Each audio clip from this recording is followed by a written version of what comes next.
I'm Diana from Luxury Listings. I'm German, but since I'm in Mauritius since 12 years, I feel a little bit Mauritian by now. I have been in the real estate industry since about 4 years now. My background is in tourism, but I still have the feeling that helps me a lot today.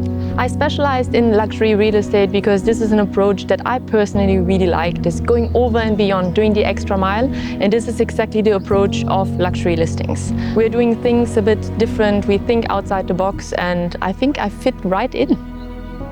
The luxury segment is not about selling houses. It's really about finding out what the client is looking for, the lifestyle he wants, and we can work from there to find the perfect dream house for you.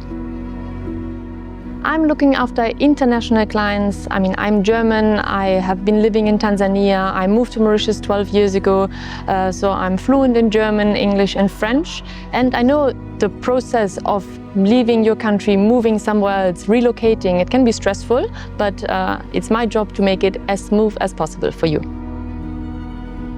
Luxury real estate became my passion. I'm an enthusiast, I love beautiful things, and of course it's a demanding job, but I wouldn't change it for the world. I find my balance in life with sports. I love trail running in beautiful Mauritius, and I also spend a lot of time on the water. I love water sports. I spend time with my children. There's so many activities in Mauritius for families. Seeing my 2 girls growing up here in safety in this beautiful country with so many activities all around the island, I think I found my place to be.